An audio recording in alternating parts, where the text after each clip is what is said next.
India news Rajasthan में स्वागत है आपका। आपको बता दें, बीजेपी नेता लाल कृष्ण आडवाणी का जन्मदिन है आज और पीएम मोदी ने घर पहुंचकर बधाई दी है। उपराष्ट्रपति वेंकैया नायडू, गृह मंत्री और रक्षा मंत्री भी मौजूद रहे हैं। आडवाणी ने सबके साथ मिलकर काटा है केक।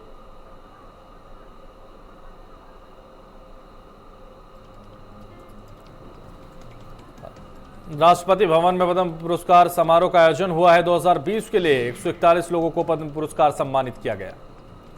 इस सम्मान से नवाजा गया है। 16 हस्तियों को पद्म भूषण और 118 हस्तियों को पद्म श्री से सम्मानित किया गया है।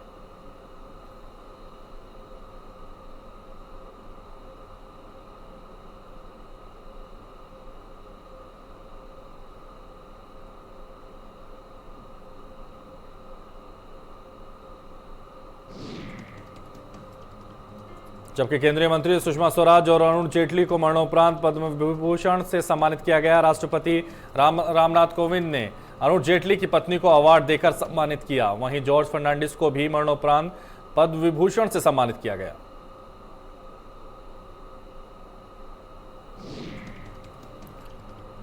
छन्नूलाल मिश्र को पद्म विभूषण और मैरी कॉम को पद्म विभूषण सम्मान दिया गया। वहीं राष्ट्रपति ने बैडमिंटन खिलाड़ी पीवी सिंधु को पद्म विभूषण दिया।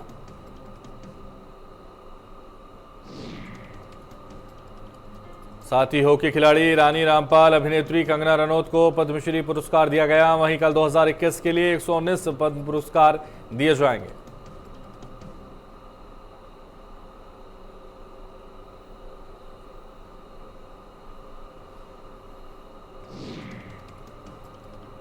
राष्ट्रपति भवन में पद्म पुरस्कार समारोह का आयोजन हुआ है। इसी कड़ी में स्पीकर के दांता रामगढ़ के प्रसिद्ध कृषि वैज्ञानिक डॉक्टर सुंदाराम वर्मा को पद्मश्री अवार्ड से सम्मानित किया गया। राष्ट्रपति रामनाथ कोविंद ने वर्मा को सम्मानित किया।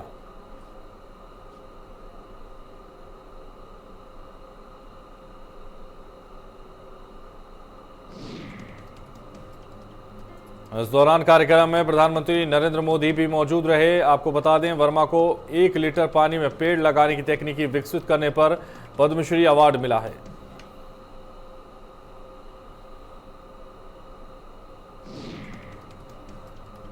भाजपा प्रदेश अध्यक्ष सतीश पूनिया 3 दिवसीय पश्चिमी बंगाल के दौरे पर हैं, जहां पूनिया ने असम स्थित शक्तिपीठ कामाख्या माता के दर्शन किए हैं। इस दौरान पूनिया ने कामाख्या से प्रदेश की खुशहाली कल्याण की मंगल कामना की है।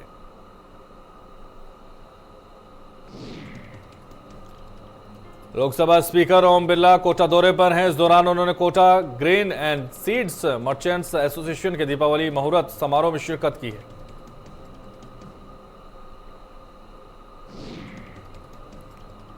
लाडपुरा विधायक Kalpana Devi, Kota grain and seeds merchant association के अध्यक्ष अविनाश राठी कार्यक्रम में मौजूद रहे।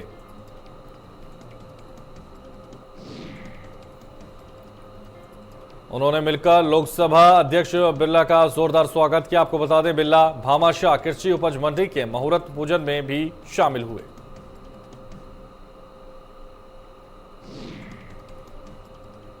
छत्तीसगढ़ के सुकमा के सीआरपीएफ कैंप में जवान ने की फायरिंग में 4 जवान की मौत हो गई।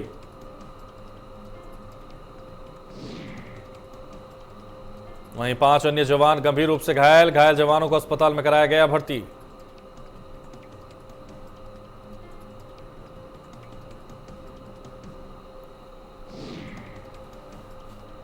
ओडिशा के राज्यपाल गणेशी लाल आज शाम 6 बजे सीकर के दांता रामगढ़ पहुंचेंगे। आपको बता दें, राज्यपाल सालासर बालाजी के दर्शन करने के बाद 6 बजे खाटू श्याम जी पहुंचेंगे।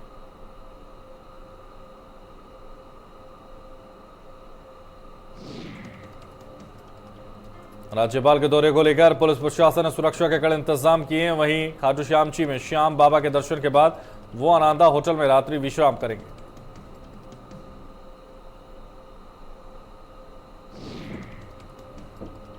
अलवर के नवनिर्मित जिला प्रमुख बलबीर छिल्लर के लिए जिला प्रमुख बनने के बाद उनके पैतृक गांव माजरा कांठ निमराणा में उनका जोरदार स्वागत किया गया।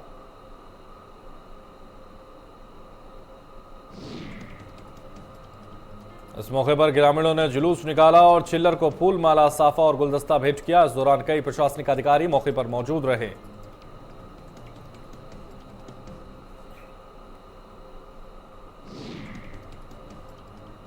हनुमानगढ़ के पीलीबंगा में डीएपी खाद आने के बाद किसानों की लंबी कतारें देखने को मिली। इस वजह से रबी की फसलों की बिजाई खराब हो रही है। कृषि विभाग के अधिकारियों का कहना है कि जिले में डीएपी खाद की किल्लत नहीं आने दी जाएगी। कृषि विभाग के अधिकारियों की माने तो जिले में 35,000 मैट्रिक टन डीएपी खाद की मांग रहती है।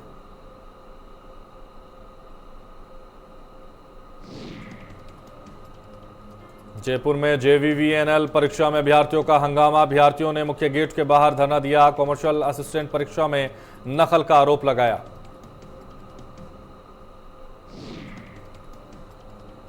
वहीं अभ्यर्थियों को परीक्षा केंद्र में प्रवेश की अनुमति नहीं मिली। शिक्षकों के पास से मोबाइल और ब्लूटूथ मिले। अजमेर रोड आर्या कॉलेज की घटना।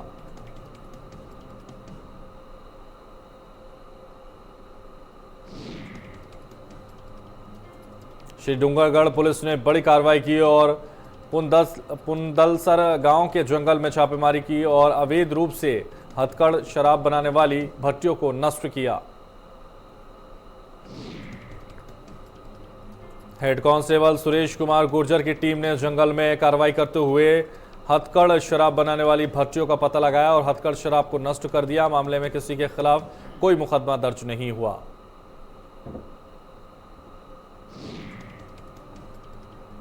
खाजूवाला की छतरगढ़ पुलिस ने नाकेबंदी के दौरान नशे के खिलाफ कार्रवाई की और 500 ग्राम अफीम के साथ एक युवक और युवती को गिरफ्तार कर लिया।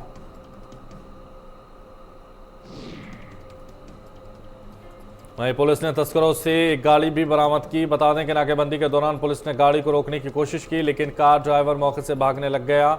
लेकिन पुलिस ने कार को समय रहते रोक लिया और कार्रवाई की।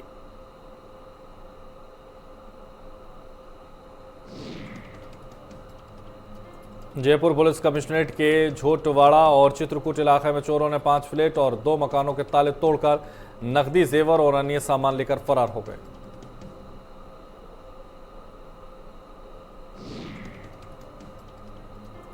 इस मामले में पीड़ित ने थाने में एफआईआर दर्ज कराई। मामले की सूचना पर पुलिस ने सीसीटीवी के आधार पर तलाश शुरू कर दी।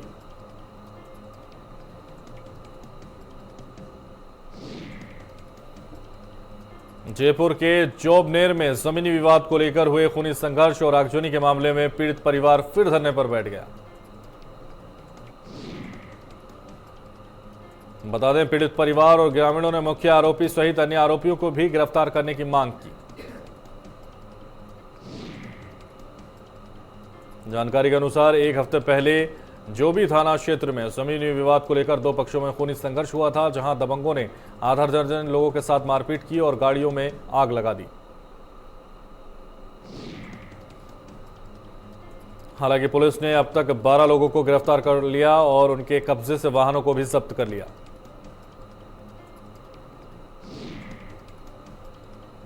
कोटा के नया गांव दौलतगंज में 11 केवी बिजली की लाइन से तार टूटने से 7 मवेशियों की मौत हो गई।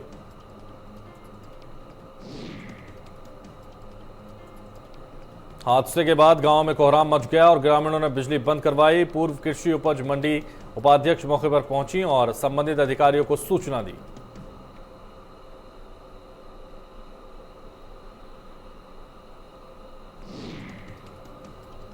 नागौर के जायल में गाड़ी अनियंत्रित होकर पलट गई। इस हादसे में कार सवार एक शख्स की मौत हो गई, वहीं एक युवक घायल हो गया। फिलहाल पुलिस मामले की जांच कर रही है।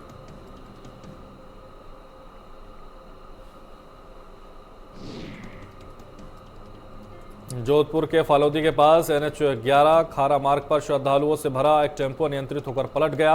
इस हादसे में एक महिला की मौत हो गई, जबकि 2 महिलाओं सहित 4 लोग गंभीर रूप से घायल हो गए।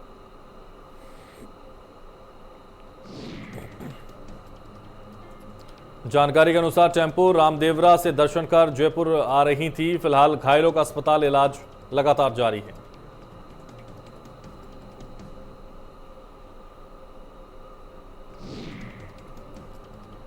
कोटा के रामगंज मंडी में एक विवाहिता ने फांसी लगाकर जान देने की कोशिश की। मामले की सूचना मिलते ही पड़ोसी ने कमरे की खिड़की तोड़कर महिला को बचाया।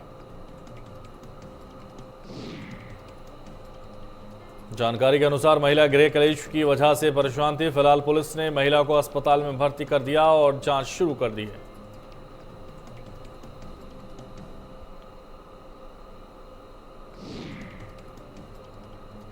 वेर के भुसावर के पथेना गांव में एक सैनिक ने ड्यूटी पर अपनी ही राइफल से खुद को गोली मार दी और अपनी जान दे दी। फिलहाल सुसाइड के पीछे कारणों का भी खुलासा नहीं हुआ है।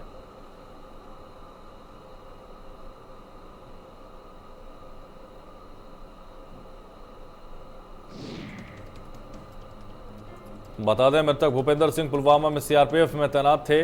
मृतक की सुसाइड की खबर से गांव में शोक की लहर दौड़ गई है।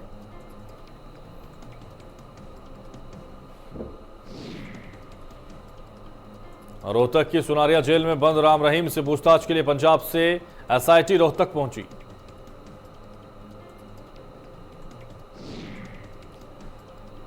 साल 2015 के बरवाड़ी बेदबी मामले में डेरा सच्चा सौदा प्रमुख गुरमीत राम रहीम से एसआईटी पूछताछ करेगी। बरगाड़ी बेदबी मामले में पुलिस ने अर्जी पर फरीदकोट की कोर्ट ने राम रहीम को कोर्ट में पेश होने के लिए प्रोटेक्शन वारंट जारी किया था।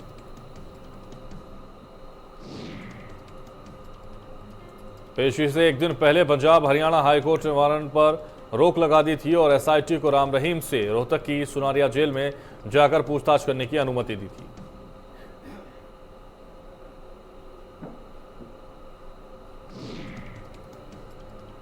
फतेहाबाद में डीएपी खाद को लेकर संकट लगातार जारी। खरीद केंद्र के बाहर खाद लेने के लिए किसानों की लगी लंबी कतारें।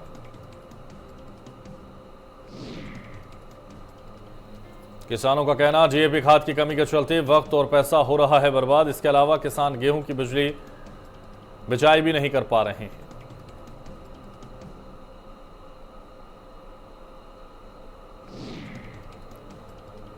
कुरुक्षेत्र में डीएपी खाद की कमी से जूझ रहे किसान पर अब खाद निर्माता कंपनी भी सितम ढाने लगी है। दरअसल खाद कंपनी डीलरों को खाद के साथ सल्फर जबरन भेज रही है।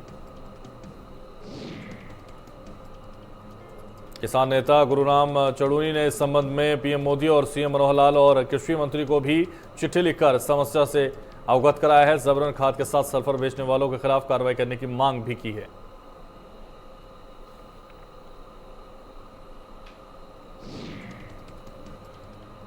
तो शाम में कपास की फसल किसानों के लिए एक बार फिर आर्थिक तौर पर बुरी तरह से घाटे का सौदा साबित हुई। मौसम की मार और कीड़े के प्रकोप ने फसल को पूरी तरह से तबाह कर दिया है। किसानों ने सरकार से गुहार लगाई है कि उन्हें नष्ट हुई कपास की फसल का तुरंत मुआवजा दिया जाए ताकि रबी की फसल की बुआई कर सकें।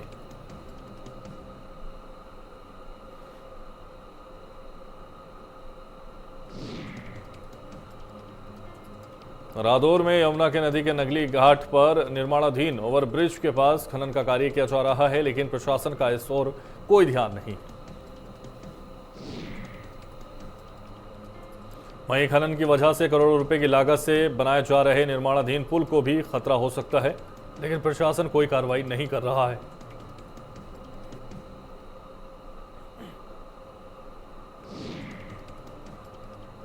सोनीपत के साई में 10 राज्यों के खिलाड़ियों की नेशनल प्रतियोगिता हुई है। खेलो इंडिया के तहत 182 खिलाड़ियों ने तीरंदाजी प्रतियोगिता में हिस्सा लिया है।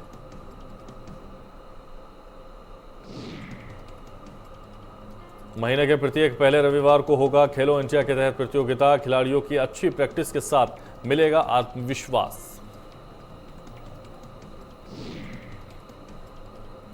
5 दिसंबर को साई सोनीपत में होगी अगली प्रतियोगिता। सोनीपत में सीनियर और जूनियर रिकवर और कंपाउंड के लिए खेला गया प्रथम खेलो इंडिया तीरंदाजी टूर्नामेंट।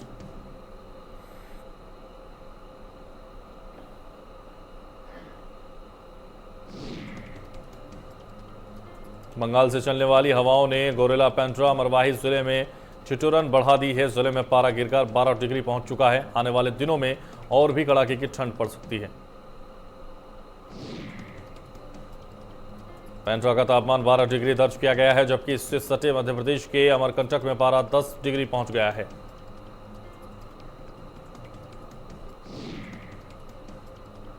राष्ट्रीय राजधानी दिल्ली में प्रदूषण से राहत नहीं मिली। दिवाली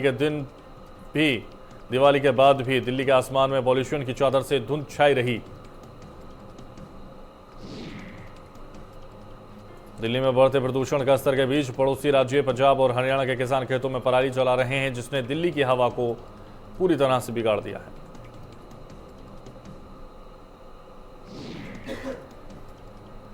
मध्य प्रदेश में 10 नवंबर से वैक्सीनेशन महाअभियान दिसंबर तक लक्ष्य पूरा करने के लिए रोजाना 6,97,000 टीके लगाना जरूरी। सरकार की जनता से वैक्सीन लगाने की अपील।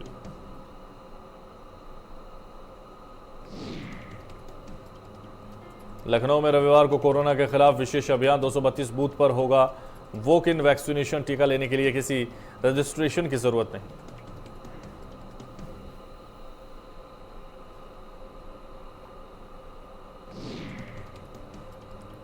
मध्य प्रदेश में डेंगू के डंक का बढ़ा दायरा। मरीजों की संख्या 12,000 के पार। नवंबर महीने के शुरुआती 2 दिन में मिले 361 मरीज।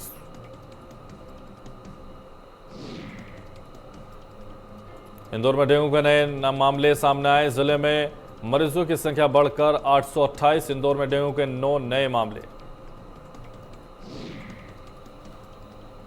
कानपुर के बाद कन्नौज में भी जीका वायरस का खौफ। सीएमओ ने की एक और मरीज मिलने की पुष्टि। कानपुर में 79 हुई मरीजों की तादाद।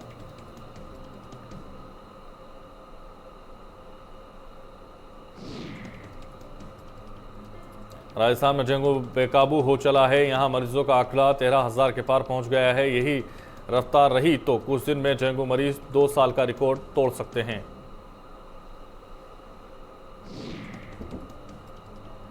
इससे पहले 2019 में सबसे ज्यादा 13,706 रोगी मिले थे। इस साल का आंकड़ा 13,007 पहुंच चुका है। मौतों का आंकड़ा भी लगातार बढ़ता जा रहा है।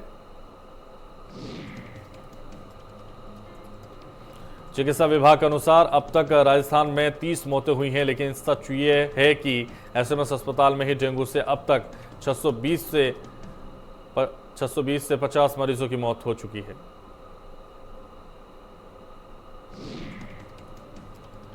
देश में कोरोना की लहर बरकरार। पिछले 24 घंटे में 11,451 नए मामले। 266 मरीजों ने गंवाई जान। सक्रिय मामले 1,42,826।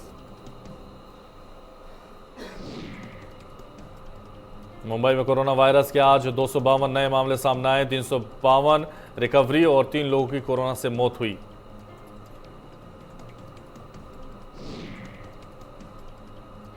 पश्चिम बंगाल में कोरोना के 670 नए मामले। 14 की मौत। 8,296 के एक्टिव केस मौजूद।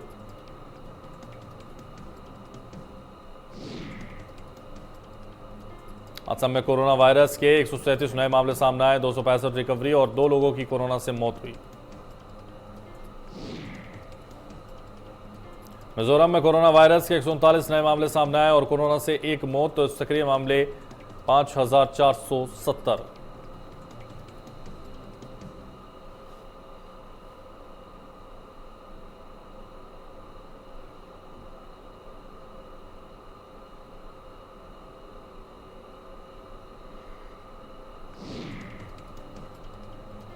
दिल्ली में बीजेपी कार्यकारिणी की बैठक खत्म। पार्टी अध्यक्ष JP Nadda, PM Modi, CM Yogi Adityanath रहे मौजूद। आगामी 5 राज्यों के विधानसभा चुनावों और तेल की कीमतों पर हुई चर्चा।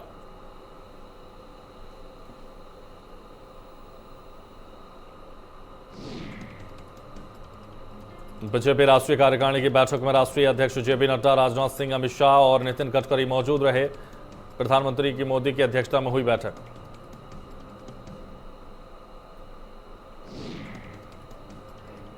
राष्ट्रीय कार्यकारिणी की पहली बैठक को लेकर राजधानी भोपाल में खास तैयारियां की गई। बैठक में सीएम शिवराज सिंह चौहान, बीजेपी प्रदेश अध्यक्ष वीडी शर्मा बैठक में वर्चुअली जुड़े।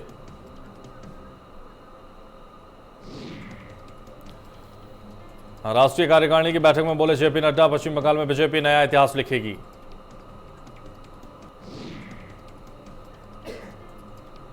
तो बीजेपी राष्ट्रीय अध्यक्ष कार्यकारिणी की बैठक में बोले केंद्रीय मंत्री धर्मेंद्र प्रधान, जम्मू कश्मीर संपूर्ण विकास की राह पर है। धर्मेंद्र प्रधान ने साथ ही कहा कि जम्मू कश्मीर के नौजवानों के साथ सरकार का सीधा संवाद है।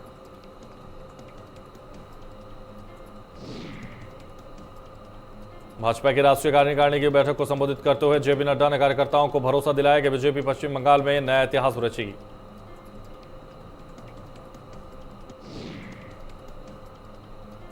बीएसपी के गढ़ में अंबेडकर नगर में सपा सुप्रीमो अखिलेश यादव की दहाड़। बोले 2022 में होकर रहेगा बदलाव। अखिलेश यादव ने किया बीजेपी पर जोरदार प्रहार। बोले बीजेपी ने किसानों को कुचला। कोरोना में लोगों को समय से नहीं मिला ऑक्सीजन।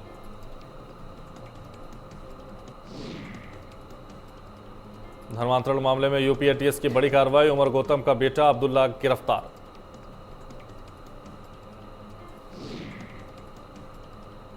महाराष्ट्र में क्रूज ड्रग्स केस को लेकर सियासी आरोप प्रत्यारोप लगातार जारी। वहीं मंत्री नवाब मलिक ने प्रेस कॉन्फ्रेंस कर मोहित काम्बोज को इस मामले में मास्टरमाइंड बताया।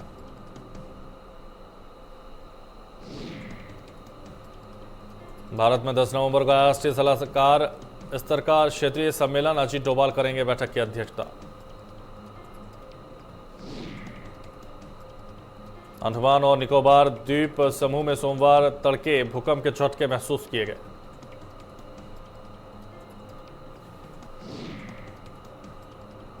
नेशनल सेंटर फॉर सिम्पोलॉजी के मुताबिक आज सुबह 5:28 पर भूकंप के झटके धरती से नजर आए। दिल्ली से विश्व की पहली रामायण यात्रा special train Safdarjung railway station के अयोध्या के लिए रवाना हुई।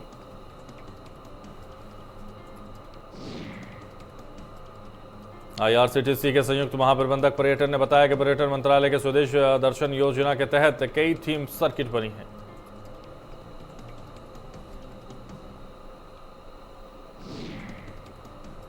अफगानिस्तान की हार ने तोड़ा हिंदुस्तानियों का दिल, T20 विश्व कप 2021 से बाहर हुआ भारत।